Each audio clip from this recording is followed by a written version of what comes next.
What's up guys, it's Leah. I'm not really sure how to start off this video. So this is going to be my update kind of video on why I left YouTube. I haven't been on YouTube consistently since 2020, and even hearing myself say that is heartbreaking. And if you were to ask me how I was doing my first 5 months in or my first year in from taking my break on YouTube, I would have told you horrible. I would have told you I don't have a passion for anything. I feel like I surrounded my whole identity around YouTube, and I used to be really hard on myself about that until I realized that I started YouTube when I was like 11, maybe 12 years old. That's when I found the platform. That's when I was like, I want to do this. This shit seems cool, you know? And it became a career path for me when I turned like 18, 19, when I realized, oh, this is like actually what I love to do, and I love every second of it, and I love every aspect of it. And there was a part in me that wanted to explore the whole entire industry and just what the hell it's all about. I just felt like I could do it, but you also need to be a certain type of person to be able to do that. And growing up, I was really shy and timid. I knew that I was intelligent, but not when it came to school. And it has been a long journey realizing the skills that I have and what I'm good at. And I used YouTube as kind of this host for me. It was my other life. And when I was on YouTube, I was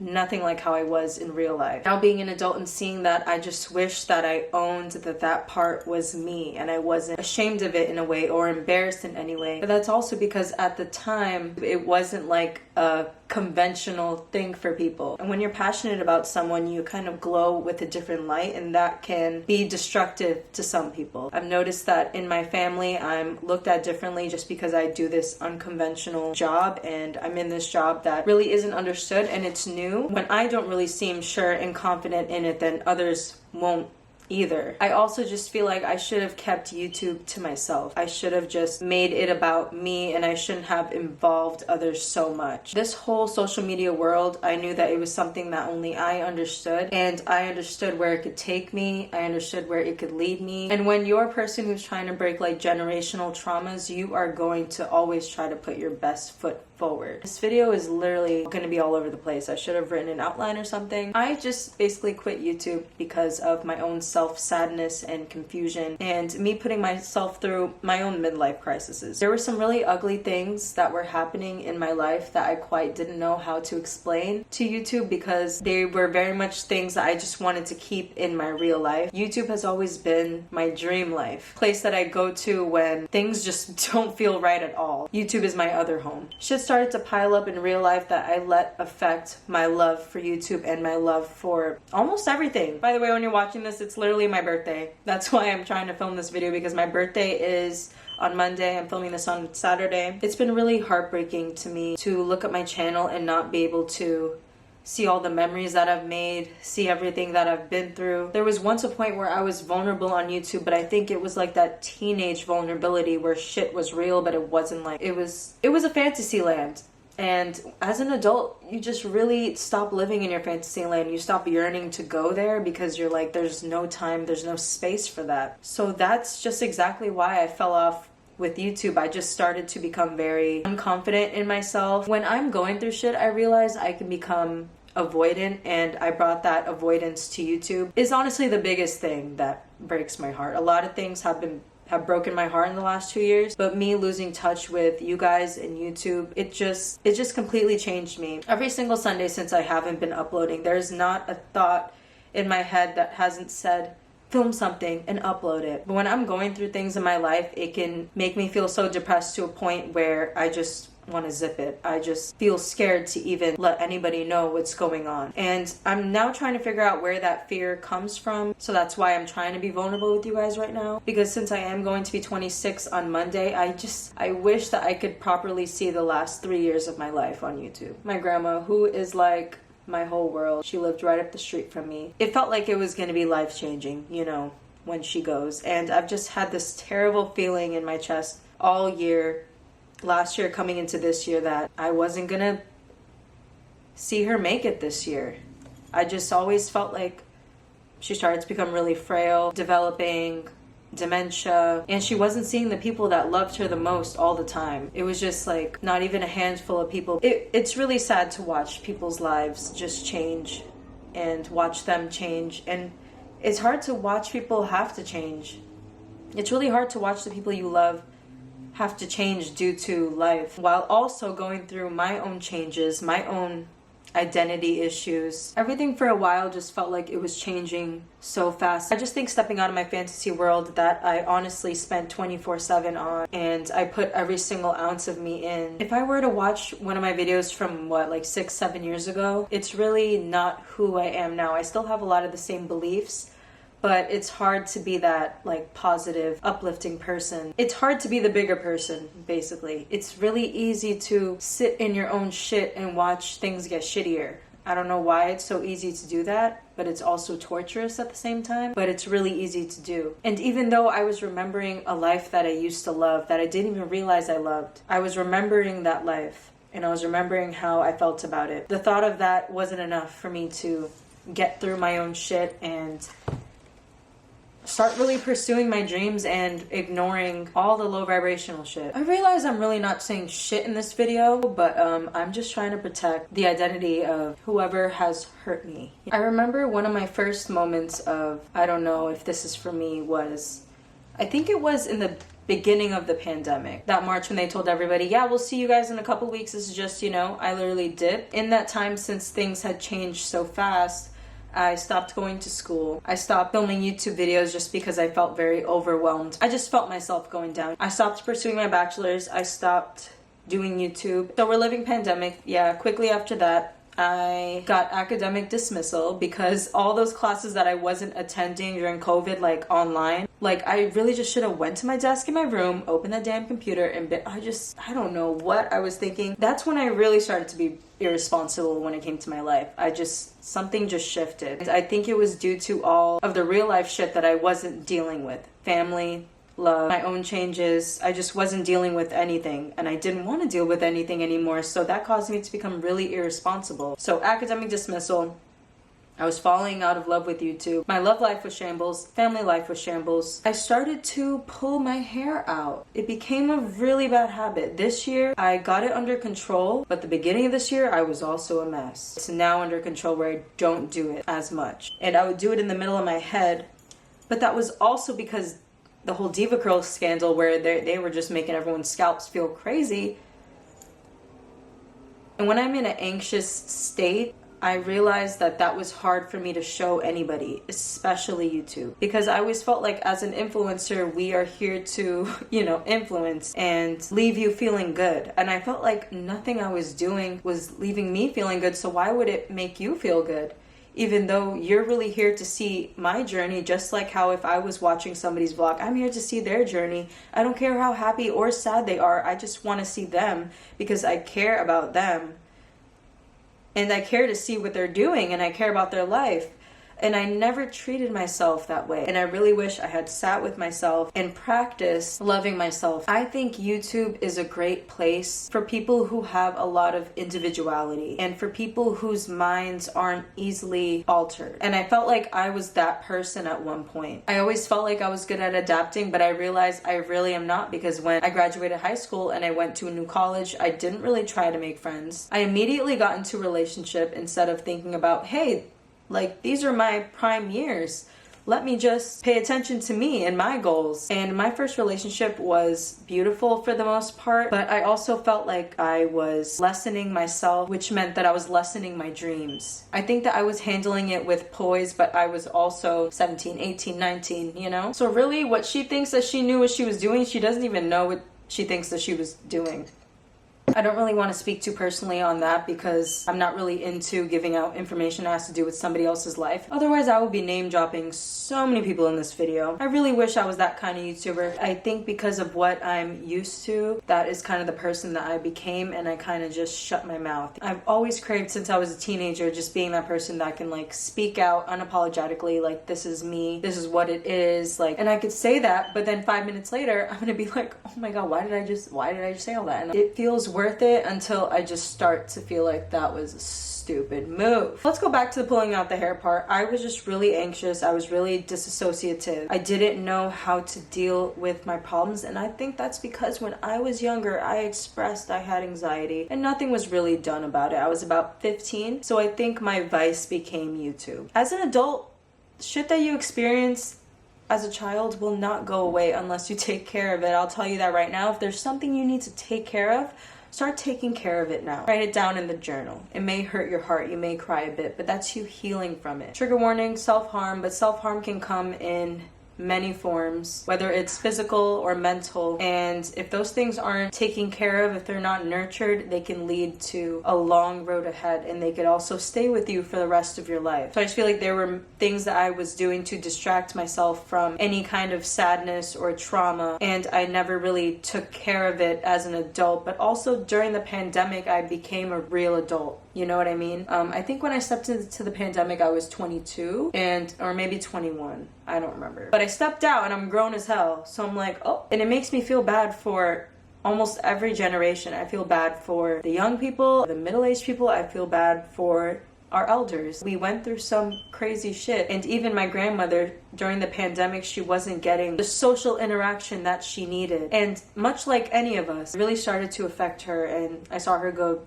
downhill from there. So I think I've also been carrying that sadness that there's death happening right in front of me and there's nothing I could do about it. It was really sad watching somebody I loved pass away. I didn't even say it. My grandma passed away on the 5th of November, and I honestly thought that she would get better and she would be out of the hospital. Nobody told us that she was dying. Me and my mom didn't know. We would have been there for her till the end. It's little things like that that I've just been carrying with me, and because of that, it's hard for me to focus on the right thing to do. I honestly think all of this will shape me and I will remember it for the rest of my life. And there's still a lot of things I'm not telling you guys because I'm not quite comfortable with that yet, but I know I will be one day soon, and this is like the start of it. I've stayed silent for 2 years and I haven't spoken about any of my life problems, but I also feel like the influencer world has kind of became that, where it's like, show us the best you got instead of show us what's real. Or maybe that's just how I see it. I'm trying to change my mindset. I don't know if this place is for me anymore. I don't know if I'm growing with it or if I'm growing out of it, even though there is a part of me that wants to have like a mommy vlog channel one day. I want to have a family channel. I see myself doing everything on YouTube, but my confidence was depleting, and when my confidence isn't there, I don't want to do anything that has to do with myself. And I never thought that I'd get to that point, but I do feel like I lived with it to the end, because when I really started to feel sour and down and depressed about myself, I stopped showing you guys myself. At this point too, I had been pulling my hair out. I was doing a lot of binge eating. I just wasn't doing anything productive with myself. My place was always a mess. Dishes, clothes, I was just a mess. I was just an unmotivated mess, and I didn't want to do anything to help change my own life. So I was like, you know what? I need to go. I need to be away from everything that's familiar to me, and I need to be uncomfortable, because I think that's the only thing that's going to help me change.